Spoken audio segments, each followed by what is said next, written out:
Good morning प्यारे साथियों। आज आपकी क्लास से जो जेट की क्लास चल रही थी और उसमें हम पढ़ रहे थे बीज, और बीज के अंदर हम पढ़ रहे थे अंकुरण प्रतिष्ठा पर। मैंने आपको 2 क्वेश्चन दिए थे कि इसकी सर्वाधिक क्यों होती है और इसकी सबसे कम क्यों होती है। और जबकि मैंने कहा था कि अंकुरण प्रतिष्ठा जो है वो कितनी होनी चाहिए 80%। कितनी होनी चाहिए? 80% होनी चाहिए। अब यहाँ पर मैंने आपको क्वेश्चन डाले थे 2, तो 2 क्वेश्चन क्या था कि कपास की जो अंकुरण प्रतिष्ठा है, कपास की अंकुरण प्रतिष्ठा कितनी होती है? 65% होती है। कितनी प्रतिशत होती है? 65% होती है। और यहाँ पर यदि हम बात करें कि मक्का, क्या मक्का की होती है 98%। कितनी प्रतिशत होती है? 98%, 98% अंकुरण प्रतिष्ठा होती है। यहाँ पर हम जो मैंने क्वेश्चन दिया था कि कपास कितनी कम क्यों होती है और मक्का कितनी ज़्यादा क्यों होती है, तो कुछ बच्चों ने कुछ अच्छे आंसर दिए कि कुछ ने कहा कि यहाँ पर इसकी सुषुप्त अवस्था अधिक होती है और इसकी सुषुप्त अवस्था क्या होती है? कम होती है। कोई जीमेल आईडी का नाम है मैसवास कला, तो उन्होंने जवाब दिया है कि यहाँ पर इसकी 65% इसलिए कम होती है क्योंकि इसकी सुषुप्त अवस्था ज़्यादा होती है और इसकी सुषुप्त अवस्था क्या होती है? कम होती है। और एक अजय घासल जो जीमेल आईडी के ऊपर नाम है, उन्होंने कहा है कि जो अंकुरण प्रतिशत इसमें रोग और कीटों का प्रकोप ज़्यादा होता है या रोग और कीट ज़्यादा होते हैं, जिसके कारण इसकी अंकुरण प्रतिशत इतनी कम होती है और इसकी अंकुरण प्रतिशत इसकी कम है। दोनों ने जो आंसर दिए हैं वो बहुत ही लगभग अच्छे हैं, लेकिन पूर्ण रूप से सही नहीं है।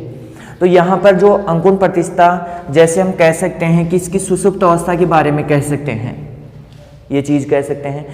अब यहाँ पर हम बात करते हैं कि जो कपास होती है, कपास इसके अंदर जैसे महसवास कला जो आईडी है, उन्होंने जो जवाब दिया है महसवास कला नाम से, उन्होंने कहा है कि इसकी सुषुप्त अवस्था, हाँ सुषुप्त अवस्था के बारे में हम निश्चित रूप से कह सकते हैं कि इसकी सुषुप्त अवस्था ज़्यादा होती है। लेकिन सुषुप्त अवस्था का मतलब ये होता है कि पूर्ण रूप से परिपक्व जो बीज होता है वो किसी न किसी कारणवश अंकुरित नहीं हो पाता है। यानी कि ये कह सकते हैं सुषुप्त अवस्था का मतलब, सुषुप्त अवस्था की परिभाषा या सुषुप्त अवस्था के बारे में हम ये कह सकते हैं कि पूर्ण विकसित भ्रूण है, पूर्ण विकसित भ्रूण है। और भ्रूण क्या है? एक बीज है। पूर्ण विकसित भ्रूण क्या है? बीज है। लेकिन फिर भी अनुकूलित वातावरण भी है उसके पास, अनुकूलित तापमान है, अनुकूलित वातावरण है, सभी दशाएं अनुकूलित है, और फिर भी वो अंकुरित नहीं हो पा रहा है। तो इसका मतलब वो क्या है? सुषुप्त अवस्था में है। कौन सी अवस्था में है? सुषुप्त अवस्था में। तो यहाँ पर इसमें ये कह सकते हैं कि इसमें जो बीज होते हैं उन्हें हम जब बुआई करते हैं तो लगभग जो बीजों के ऊपर रोम होते हैं, रोम की वजह से ये अंकुरित नहीं हो पाते हैं। इनके ऊपर सख्त कवच होता है, उसके वजह से अंकुरित नहीं हो पाते हैं।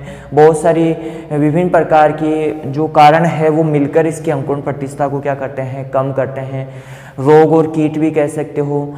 तो इसके अंदर क्या है कि प्रमुख रूप से बात यहीं पर निकल के आती है कि यहाँ पर इसकी जो सुषुप्त अवस्था है उसके कारण ही यहाँ पर ये अंकुरण प्रतिष्ठा नहीं हो पाती है, इसकी बढ़ नहीं पाती है। ये चीज़ आप आसानी से यहाँ पर कह सकते हो।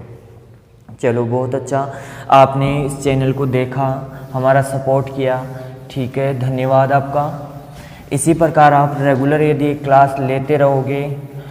हाँ, एक क्लास हमारी जो मिस हुई है वो थोड़ी लेट शुरू हुई आज, तो इसका हमें खेद है कि आपको इंतज़ार करना पड़ा, लेकिन आपको क्लास ज़रूर मिलेगी और डेली मिलेगी, ठीक है। अब देखो अंकुरण प्रतिशतता, अंकुरण प्रतिशतता का सूत्र क्या होता है? यहाँ पर आपसे सूत्र भी पूछा जा सकता है। अंकुरण प्रतिशतता का सूत्र क्या होता है? तो देखो यहाँ पर हम प्रतिशत निकालते हैं। जैसे मान लो मेरे नंबर आए हैं 20, आए हैं 50 में से, तो बताओ कितनी प्रतिशत हुई। तो ये क्या है एक प्रकार का कि कितने में से कितने नंबर आए वो उसकी प्रतिशत हो जाएगी। तो यहां पर हम बात करते हैं कि उगे हुए पौधों की संख्या, उगे हुए पौधों की संख्या अपॉन कुल बोए गए पौधों की संख्या, या फिर बीजों की संख्या भी कह सकते हो। यहाँ पर कुल बोए गए बीजों की संख्या, जैसे मान लो हमने 100 बीज बोए यहाँ पर, और इंटू 100 क्यों लगाते हैं, यहाँ पर हम क्या निकाल रहे हैं, प्रतिशत निकाल रहे हैं, तो इंटू क्या हो जाएगा, यहाँ पर 100 लग जाएगा। क्लियर है। अब देखो एक क्वेश्चन आया था आपके कि इसके अंदर एक क्वेश्चन है कि राष्ट्रीय बीज अधिनियम किस वर्ष घोषित हुआ। राष्ट्रीय बीज अधिनियम किस वर्ष घोषित हुआ, और ये क्वेश्चन आया था 2014 की जेट की एग्जाम में। कब आया था ये, 2014 की जेट की एग्जाम में, कि राष्ट्रीय बीज अधिनियम कब लागू हुआ। राष्ट्रीय बीज अधिनियम कब लागू हुआ। अब यहां पर जो ऑप्शन है, ऑप्शन को ध्यान में रखते हुए आंसर देना भाई। तो यहां पर ऑप्शन आया था 2002, और क्वेश्चन है दूसरा है बी नंबर है, बी आया था ऑप्शन 1965, सी 2003, और डी आया था आपके, ये आया था क्वेश्चन 2014 में आया था, और 2001। अब मैं इस क्वेश्चन का आंसर अगली क्लास में बताऊंगा आप लोगों को। यहां पर आपको सोचने समझने की, मैंने क्वेश्चन का आंसर बता दिया है आपको, पिछली क्लासों में बताया मैंने आपको कि पढ़ा दिया मैंने। अब आप यहां पर अपनी तर्क शक्ति लगाओगे, अपनी माइंड एबिलिटी लगाओगे, और उसके आधार पर आंसर दोगे यहां पर। तो ये क्वेश्चन आपके लिए एक मान लो पहेली है जिसे सुलझाना है आपको। ठीक है, तो कल तक आपके पास टाइम मिलता है। ठीक है, चलो आगे देखते हैं। अब हमने बात की थी वास्तविक उपयोगिता मान।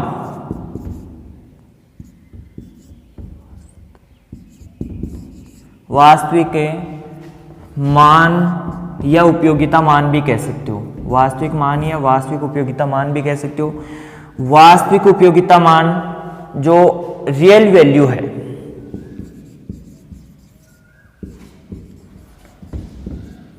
रियल वैल्यू, ठीक है, रियल वैल्यू है, और रियल वैल्यू है वो कितनी होनी चाहिए, मैंने आपको बताया था कितनी प्रतिशत होनी चाहिए, ये 75%।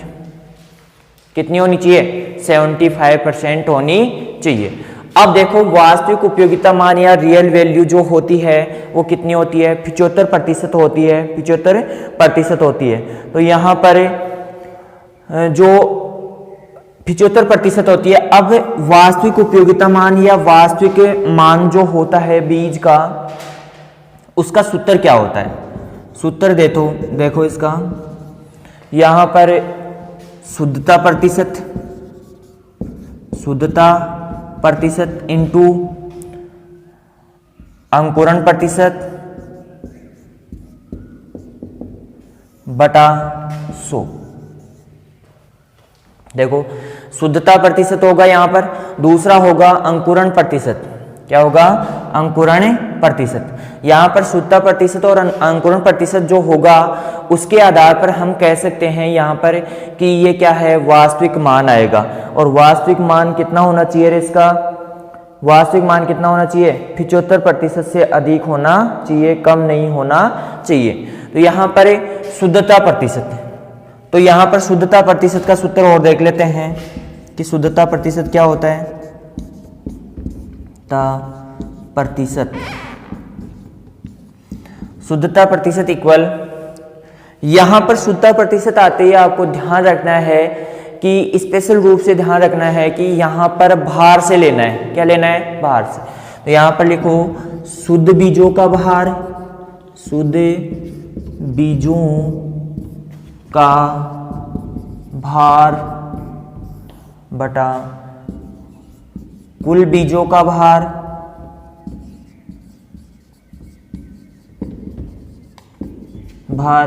इंटू 100। प्रतिशत निकाल रहे हैं तो 100 तो लगाएंगे। किसके लिए? प्रतिशत के लिए। तो शुद्ध बीजों का भार, अब जैसे मान लो आप लोगों ने 1000 ग्राम भार लिया, किसका? शुद्ध बीजों, कुल बीजों का, ठीक है। कितने? 1000 ग्राम। अब मान लो 100 ग्राम लिया आपने, 100 ग्राम लिया है, उसमें से लगभग 100 ग्राम बीज लिए हैं, तो उनमें से यहाँ पर 100 ग्राम में से मान लो 20 ग्राम आपका अशुद्धियाँ निकल गई। तो 20 ग्राम अशुद्धियाँ निकल गई तो कितनी बचेगी यहाँ पर? 80 ग्राम बचेगा इंटू 100। तो 100 से 100 कट गया, कितना प्रतिशत हो गया? 80%। कितना प्रतिशत हो गया? 80% हो गया। तो शुद्धता प्रतिशत समझ गए। अंकुरण प्रतिशत उगे हुए पौधों की संख्या बटा कुल बोए गए पौधों की संख्या इंटू 100। यहाँ पर जो आपका क्वेश्चन है वो किस प्रकार पुटअप होते हैं, लगभग इस वास्तविक मान के ऊपर एक क्वेश्चन आया हुआ है और वो क्वेश्चन है आपका बीज का वास्तविक मान किस पर निर्भर करता है। बीज का वास्तविक मान किस पर निर्भर करता है? निर्भर करता है। ये क्वेश्चन आया था आपके पास।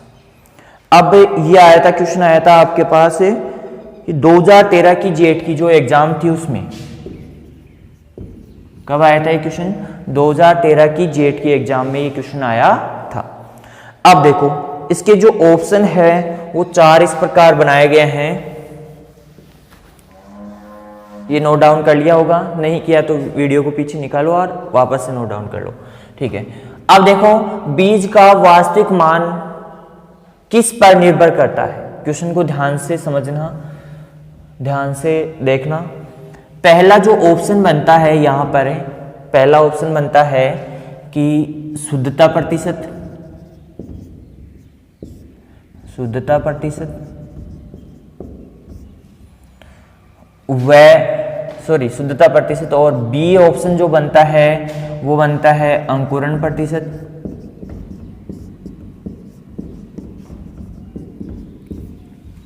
और सी जो ऑप्शन बनता है ए व बी दोनों, और चौथा जो ऑप्शन बनता है वो बनता है डी, और डी बनता है इनमें से कोई नहीं या नन ऑफ दीज।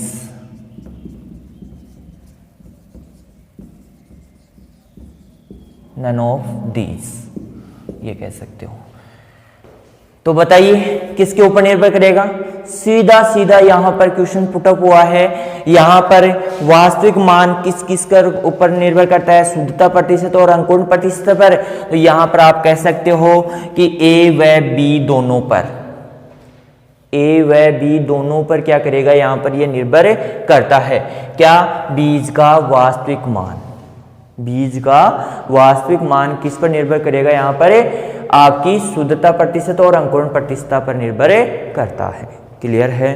तो आप क्वेश्चन कैसे भी आए आप आंसर देने के लिए बिल्कुल तैयार रहोगे, ठीक है। अब आपसे मैं एक बात कहना चाहता हूं यहां पर कि लगभग हर दूसरी एग्जाम में बीज में से क्वेश्चन जरूर पुटअप हो रहा है। मैंने जो रिसर्च किया है उस रिसर्च के आधार पर मैं आपको बता रहा हूं कि हर दूसरी एग्जाम में आपका जो बीज है उसमें से क्वेश्चन जरूर पुटअप होता है, और कभी कभार तो ऐसा भी हुआ है कि लगातार 1-2 एग्जाम में लगातार ही क्वेश्चन आया है। समझ रहे हो ये चीज? क्योंकि यहाँ पर मैं जो भी चीज़ें बता रहा हूँ आपको इम्पोर्टेंट चीज़ें बता रहा हूँ।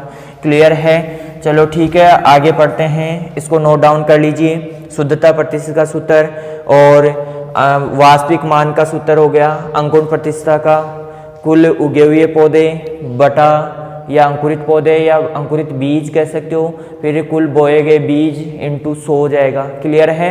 और इसी प्रकार से रियल शुद्धता प्रतिशत इंटू अंकुरण प्रतिशत बटा 100, और यहाँ पर शुद्धता प्रतिशत हो जाएगा शुद्ध बीजों का भार बटा अशुद्ध बीजों का भार इंटू 100।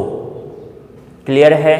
तो अब प्रतिशत तो आप निकालना जानते ही हो, वैसे भी पहले से बचपन से सीखे हुए हो, तो ठीक है। अब आगे चलते हैं, आगे बात करते हैं 75% से वास्तविक उपयोगिता मान अधिक होना चाहिए।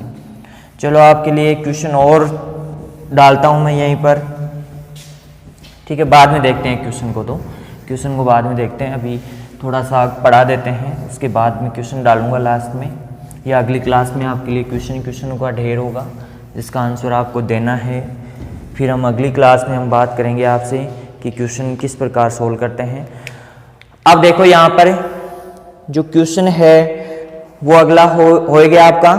अब हम बात करते हैं कि सीड इंडेक्स, किसकी बात करते हैं? Seed index.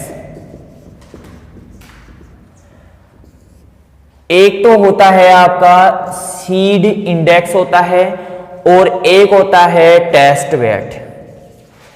टेस्ट वेट, दो चीजें होती है यहां पर। अब आप लोग यहां पर बहुत ध्यान से पढ़ना कि सीड इंडेक्स क्या होता है और टेस्ट वेट क्या होता है। इसे कह सकते हो परीक्षण भार, और इसे कहते हो बीज सूचकांक। क्या है? बीज सूचकांक है एक तो, और एक क्या है यहां पर? परीक्षण भार है।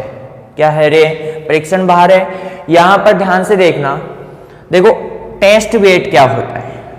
टेस्ट का मतलब परीक्षण करना, भार का मतलब भार होता ही है, वेट का मतलब भार होता ही है, ये तो आप जानते हो।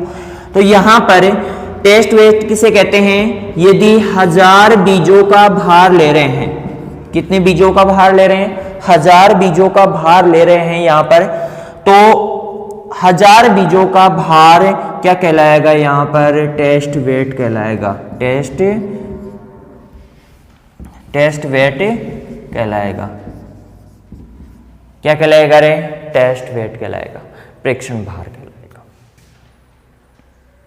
अब यहां पर ये क्यों लेते हैं? जैसे मान लो हमें एक हेक्टेयर खेत में 10,000 पौधे लगाने हैं। कितने पौधे लगाने हैं? 10,000 पौधे लगाने हैं। तो हम बीज दर कैसे ज्ञात करेंगे? तो यहां पर आपके सामने 1000 बीजों का भार आपको पता है, 1000 बीजों का भार आपको पता है, तो आप यहां पर बीज दर ज्ञात कर सकते हो। क्या ज्ञात कर सकते हो? बीज दर ज्ञात कर सकते हो। बताओ चीज समझ में आई कि नहीं आई? बताओ, यदि समझ में आई तो कमेंट कीजिए हमें कि हाँ सर समझ में आ गई, और नहीं आई तो हाँ सर नहीं आई समझ में, तो हम दोबारा इसको समझाने की कोशिश करेंगे। क्लियर है? तो यहां पर 1000 बीजों के भार को टेस्ट वेट कहा जाता है। क्लियर?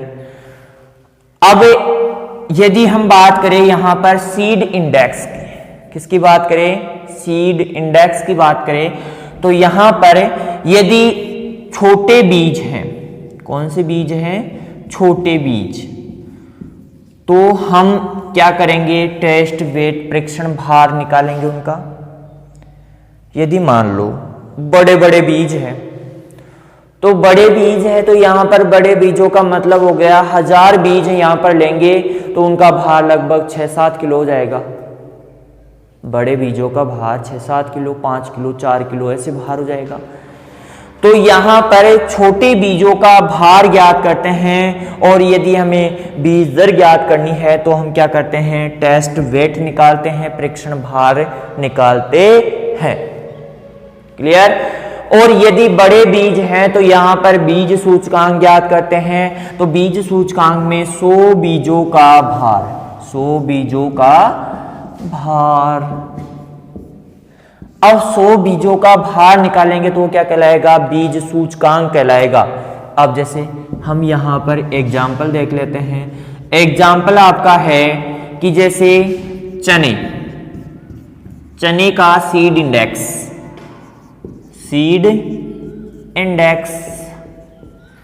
चने का जो सीड इंडेक्स होता है वो कितना होता है, 16 से 27 ग्राम।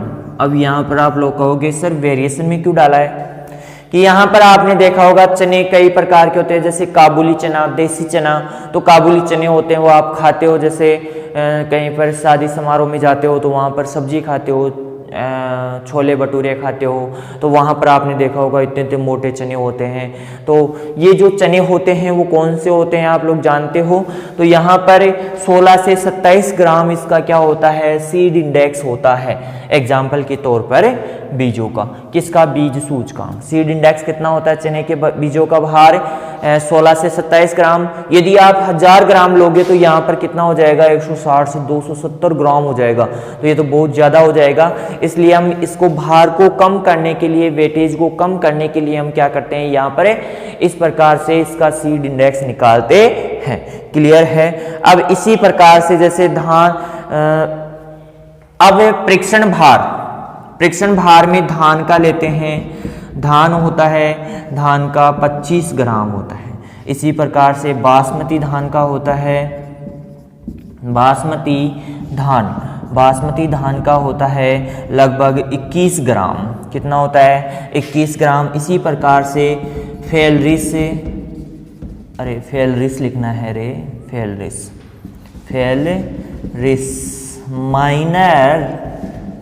माई, और ये आपका नर माइनर। इसे क्या कहते हैं, इसे फेलरिस माइनर को गेहूं का मामा भी कहते हैं। इसका कितना होता है, 2 ग्राम। मतलब यहाँ पर 1000 बीजों का भार कितना होता है, 2 ग्राम। और ये क्वेश्चन नोट इम्पोर्टेंट, स्टार लगा के लिख लेना कि ये क्वेश्चन पूछा जा चुका है।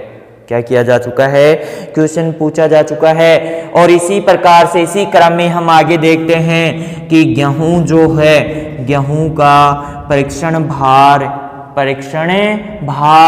मैं बीज सूचकांक की बात नहीं कर रहा। तो यहाँ पर होता है 40 ग्राम। कितना होता है, 40 ग्राम होता है। क्लियर है। यहाँ तक बीज सीड इंडेक्स, बीज सूचकांक और टेस्ट वेट में, परीक्षण भार में कोई दिक्कत नहीं है आपको। तो कमेंट करके हमें बताइए कि क्या ये बात आपको समझ में आई या नहीं। अब इसके बाद में आपके आगे जो टॉपिक है इसको नोट डाउन कीजिए एक बार जल्दी से। इसको मैं लिख देता हूँ, गेहूँ। नोट डाउन कर लिया हो तो कमेंट कीजिए, सभी कमेंट कीजिए हमें, कि हमें पता चल जाए कि हाँ सभी ने नोट डाउन कर लिया।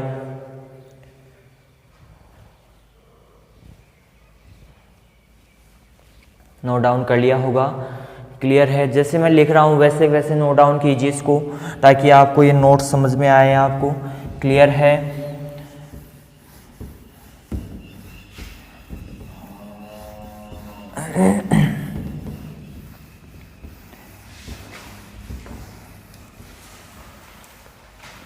चलो ठीक है। अब आगे हम बात करते हैं कि बीज की जीवन क्षमता ज्ञात करना। बीज की जीवन क्षमता ज्ञात करना। अब बीज की जो जीवन क्षमता है वो किस प्रकार से ज्ञात करते हैं, ये आप लोग जानते हो, और नहीं जानते तो यहाँ पर हम बताने के लिए हैं ही आपको। ठीक है। अब देखो यहां पर इसमें कुछ टेस्ट चलते हैं, कुछ टेस्ट चलते हैं, और पहला जो टेस्ट है उसका नाम है टेट्राजोलियम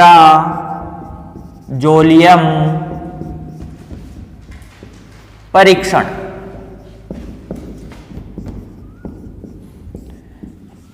इसका जो दूसरा नाम है वो है जैविक परीक्षण, बायोलॉजिकल जैविक परीक्षण के नाम से भी जाना जाता है। ये क्या जाना जाता है रे? जैविक परीक्षण के नाम से भी जाना जाता है। अब देखो इसमें, अब हम इसमें ज्ञात करेंगे कि टेट्राजोलियम जो परीक्षण है वो किस प्रकार से ये कार्य करता है। अब हम एक पात्र लेंगे, ये पात्र लिया है, इसमें टेट्राजोलियम एक रसायन है। क्या है? रसायन। उस रसायन का नाम है 2,3,5 टेट्राजोलियम क्लोराइड या क्या? क्लोराइड या ब्रोमाइड, क्लोराइड या ब्रोमाइड। देखो यहां पर रसायन का नाम क्या है? 2,3,5 टेट्राजोलियम क्लोराइड हो सकता है या फिर 2,3,5 टेट्राजोलियम ब्रोमाइड हो सकता है। ये आप लोगों ने केमिस्ट्री में सीखा होगा कि यहां पर 2,3,5 टेट्राजोलियम और टेट्राजोलियम ब्रोमाइड हो सकता है या क्लोराइड हो सकता है। मतलब यहां पर 2,3,5 के ऊपर, समूह के ऊपर क्या जुड़ा हो सकता है? या तो ब्रोमाइड जुड़ा हो सकता है या क्या जुड़ा हो सकता है? क्लोराइड जुड़ा हो सकता है। तो यहां पर हमने इस रसायन को इसमें मिक्सचर कर दिया है, किसमें? जल के घोल में। पात्र के अंदर हमने एक जल लिया है और जल में क्या कर दिया है? तो यहां पर सभी बीजों को हम क्या करते हैं? इसमें डालते हैं। अब बीजों को डालते हैं तो क्या होगा इसमें? ये वो सोचो, थोड़ी सी सोचो। जिसको आता है वो कमेंट करके हमें आंसर दे सकता है अभी तुरंत। तो यहाँ पर बात करते हैं, इसमें हम बीजों को जैसे ही डालते हैं तो जो जीवित बीज होते हैं, कौन से बीज रे? जीवित बीज होते हैं। और जीवित बीज कौन से? उनका रंग चेंज हो जाएगा। रंग क्या हो जाएगा? चेंज। तो या तो लाल हो जाएगा या फिर क्या हो जाएगा? गुलाबी। क्या हो जाएगा रे? गुलाबी रंग हो जाएगा। समझ में आया कि नहीं आया? किसका रंग? यहां पर जीवित बीजों का रंग लाल या गुलाबी हो जाएगा। कैसा हो जाएगा रे? लाल या गुलाबी हो जाएगा। अब देखो यहां पर आपके लिए जो परीक्षण है वो समझ में आया कि नहीं आया? बताइए, आपको समझ में आया कि नहीं आया? अरे आया कि नहीं आया? आ गया तो कमेंट कीजिए, नहीं आया तो भी कमेंट कीजिए। आया तो अच्छी बात है और नहीं आया तो और भी अच्छी बात है। क्लियर है?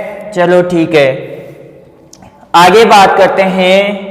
देखो इसमें टेट्राजोलियम परीक्षण, इस टेट्राजोलियम परीक्षण का नाम ही क्यों पड़ा है? क्योंकि यहाँ पर टेट्राजोलियम जो पदार्थ लिया जा रहा है 2,3,5 टेट्राजोलियम क्लोराइड ले सकते हो या फिर ब्रोमाइड का विलयन ले सकते हो। तो यहाँ पर इसका जीवित बीजों का रंग कैसा हो जाएगा? लाल या गुलाबी। और यहाँ पर मृत बीजों का रंग, बीजों का रंग नहीं चेंज होगा, नहीं बदलेगा। मतलब मृत बीज ऐसे कैसे रहेंगे? इसका मतलब जीवित बीज जो है उनको हम अलग कर सकते हैं। क्लियर? कोई दिक्कत? ठीक है। अब देखो इसके बाद में अगला जो परीक्षण है, इसे नोट डाउन कीजिए आप। अगला जो परीक्षण है उसकी बात करते हैं। पहले नोट डाउन कीजिए, जगह होने दीजिए यहां पर बोर्ड के ऊपर।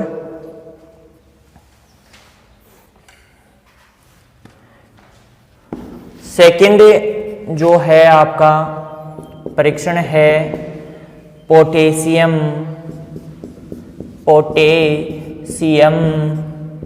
परमैंगनेट परमैंगनेट टेस्ट या परीक्षण।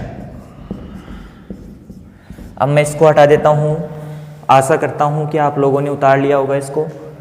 पोटेशियम परमैंगनेट, कौन सा मैग्नेट रे, परमैंगनेट। अब यहां पर हम बात करते हैं कि पोटेशियम परमैंगनेट को हम क्या कहते हैं, KMnO4 टेस्ट भी कहते हैं। क्या कहते हैं रे, KMnO4 टेस्ट भी कहते हैं। क्लियर है। अब यहां पर KMnO4 परीक्षण कैसे करेंगे, तो कैसे करेंगे, तो वैसा ही सिस्टम लेंगे, एक पात्र लेंगे। बताओ अच्छे दिन आए कि नहीं आए।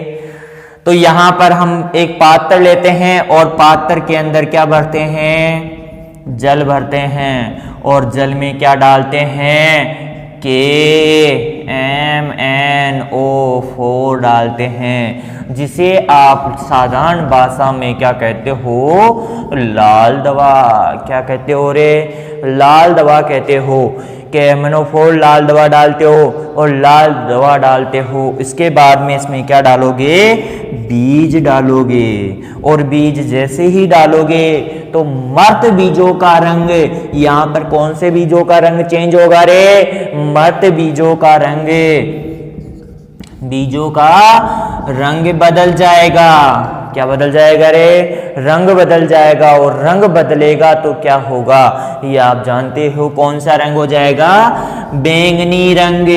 अरे कौन सा रंग होगा रे, बैंगनी। जबकि इसमें टेट्राजोलियम परीक्षण में कैसा रंग हो जाएगा, जीवित बीजों का रंग बदलेगा, और कौन सा हो जाएगा, लाल या गुलाबी होगा। तो यहां पर मर्त बीजों का रंग कैसा हो जाएगा, बैंगनी हो जाएगा। क्लियर है। आपकी क्लास यहीं पर समाप्त होती है, आगे की क्लास हम कल आपसे डिस्कस करेंगे। ठीक है, धन्यवाद। तैयारी जारी रखिए और जितना हो सके हमारे इस छोटे से एक नन्हे से चैनल को सब्सक्राइब कर दीजिए, ताकि ये भी थोड़ा सा ग्रोथ कर पाए। आप तो ग्रोथ कर ही रहे हो, और इसे लाइक कीजिए, शेयर कीजिए, ताकि अन्य अपने दोस्तों परिवार वालों को इसका लाभ मिल सके। थैंक यू, धन्यवाद।